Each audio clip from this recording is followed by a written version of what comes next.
Your Forces and How to Use Them, by Christian D. Larson. Published in 1912.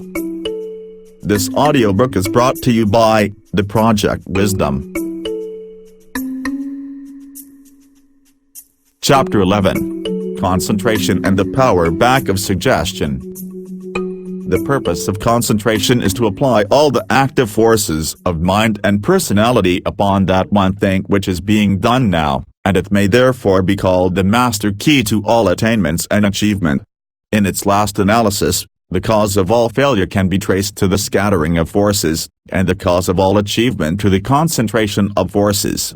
This does not imply, however, that concentration is the only essential, but it does imply that concentration must be perfect, or failure is inevitable no matter how many good methods one may employ.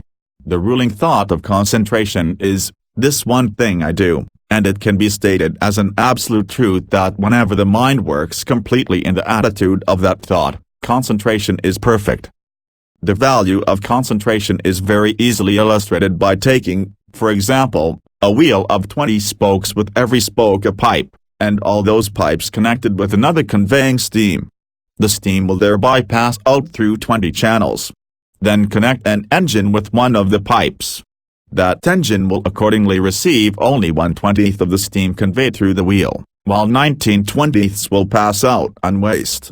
But suppose the other 19 pipes were plugged so that all the steam would pass out through the one pipe connected with the engine.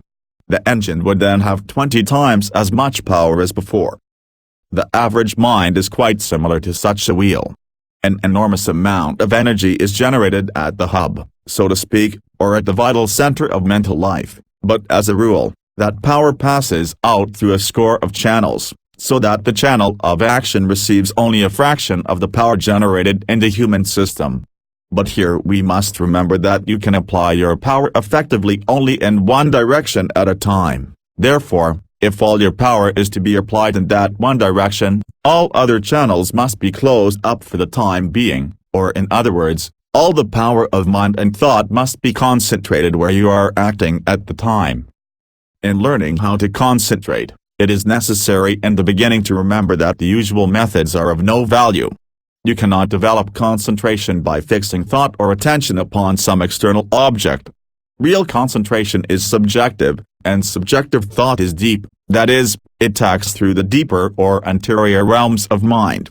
When you fix your attention, however, upon some external object, like a spot on the wall, as has been suggested by some would-be instructors in this field, your thought goes out towards the surface, so that you are actually getting away from the true field of concentration.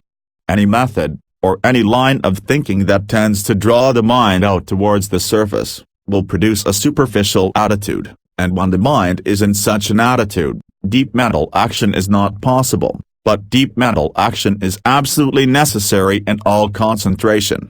There is no use trying to concentrate unless the action of the mind is deep. That is the first essential. In other words, the mind must go into the psychological field, the mind must act, not on the surface of things, but through the deeper life of its thought process. To develop concentration, all that is necessary is to apply consciously those two factors that are invariably found in natural concentration. In the conscious application of these two factors, the following two methods will be found sufficient. In fact, nothing further will be required in the attainment of concentration to any degree desired. The first method is to train the mind to act in the subjective or psychological field, in other words, cause all thinking, all feeling and all actions of thought will desire to become deeper and finer, in fact, deepen as far as possible all mental action. Whenever you concentrate or turn your attention upon any subject or object, try to feel deeply, try to think deeply and try to turn thought into deeper realms of feeling. The moment your mental action begins to deepen, you will find your attention directed upon the object in mind with perfect ease and with full force.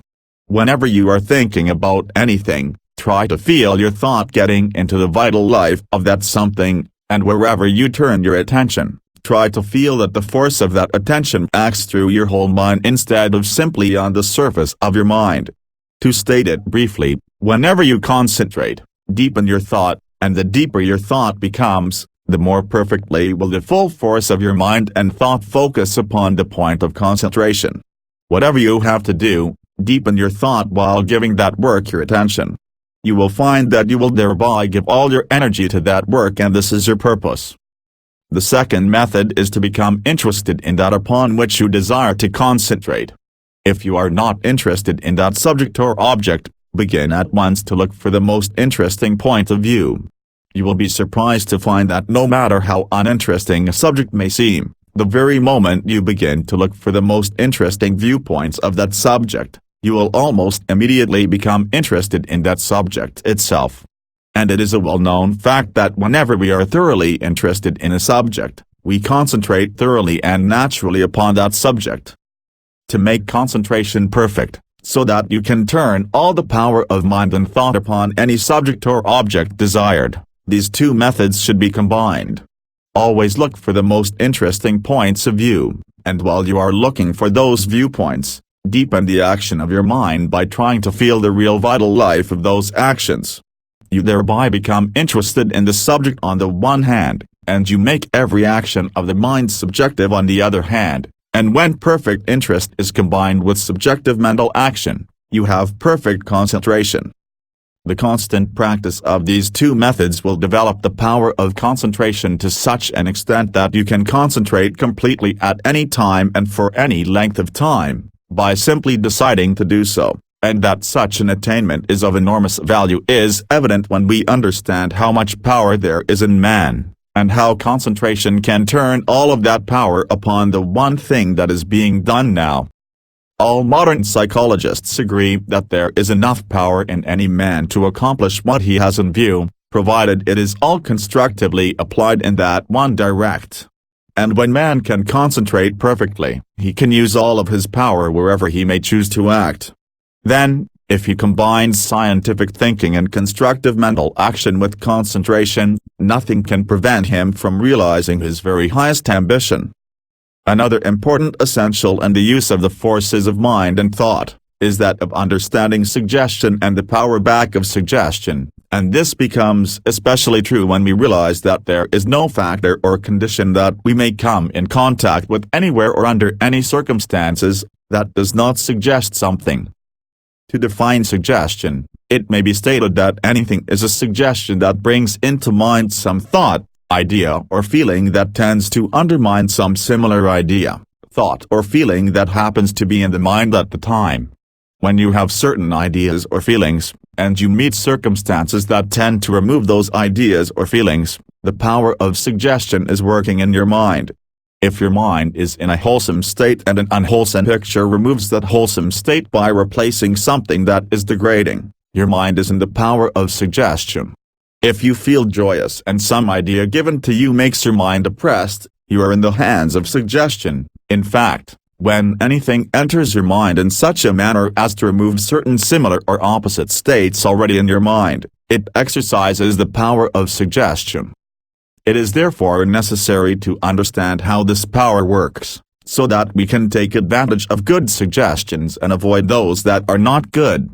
The great majority are receiving all sorts of suggestions every hour, and they respond to a very large number of them. In fact, we can truthfully say that most people are controlled, most of the time, by suggestions that come to them from their environment. Those minds, however, who understand the power of thought, and who know the difference between detrimental and beneficial suggestions, can close their minds to the former and open them fully to the latter.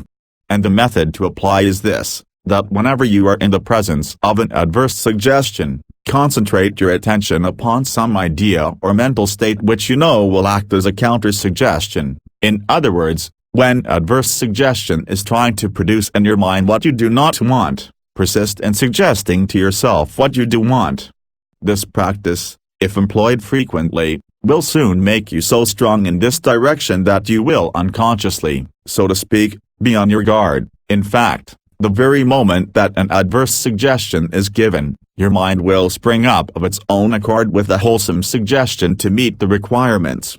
To avoid becoming a victim to adverse suggestions, and we have such suggestions about us almost constantly, fill your mind so full of good, wholesome thoughts and suggestions that there is no room for anything else.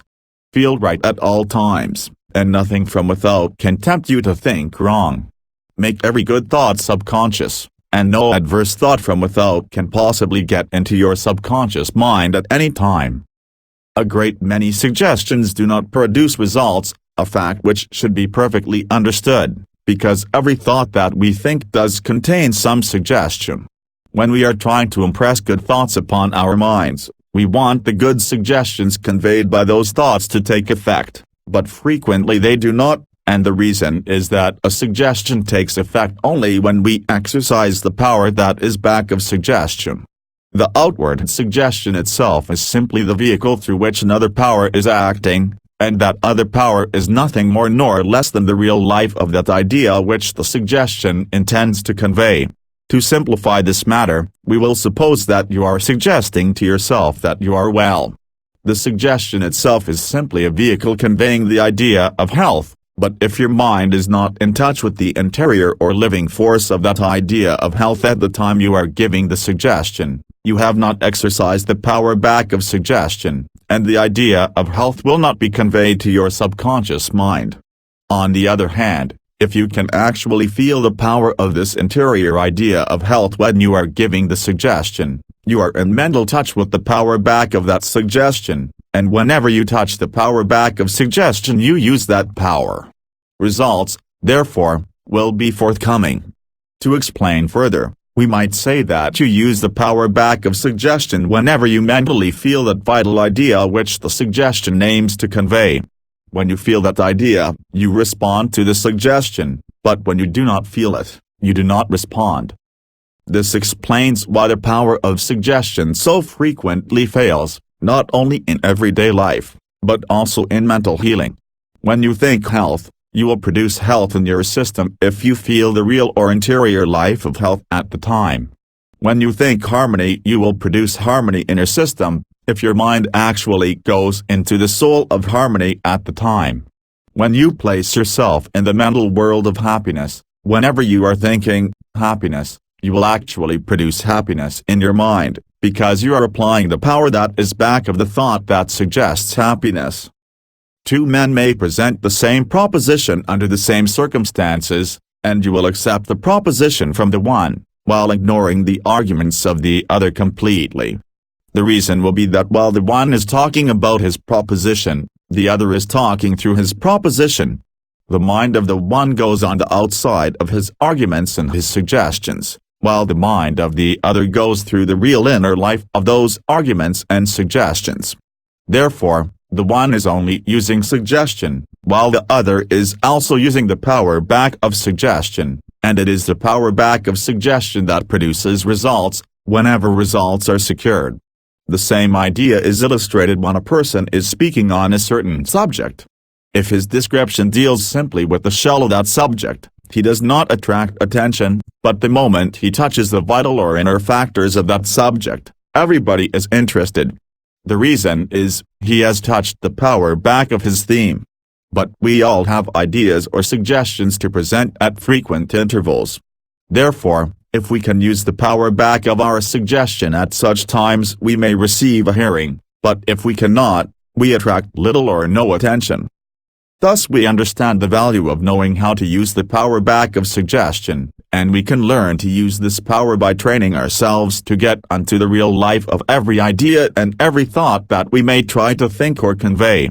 When we try to live our ideas and thoughts, we will begin to express that interior power, and we shall succeed in living our ideas when we try to feel consciously and constantly the real life and the real truth that is contained in those ideas.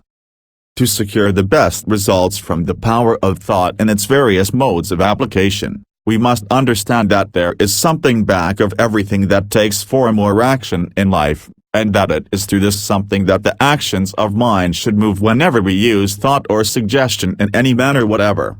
When we are conscious only of the body of our ideas, those ideas convey no power. It is when we become conscious of the soul of those ideas that we have aroused that something within that alone produces results in the mental world. Any thought or suggestion that conveys simply the external form, invariably falls flat. There is nothing to it. It is entirely empty, and produces no impression whatever. But our ideas and suggestions become alive with the fullness of life and power when we also convey the real life or the real soul that is contained within the body of those thoughts. We have, at such times, entered the depths of mental life. We are beginning to act through undercurrents, and we are beginning to draw upon the immensity of that power that exists in the vast interior realms of our own mental world.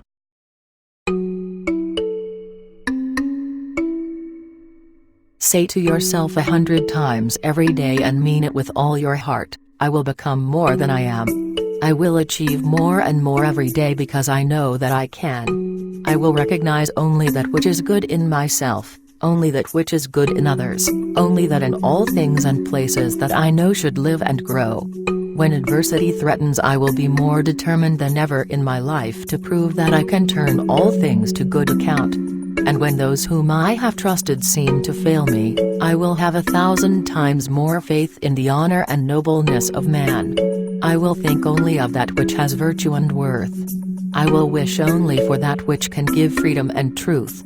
I will expect only that which can add to the welfare of the race. I will live to live more. I will speak to give encouragement, inspiration and joy. I will work to be of service to an ever-increasing number. And in every thought, word and action my ruling desire shall be, to enrich, ennoble and beautify existence for all who come my way.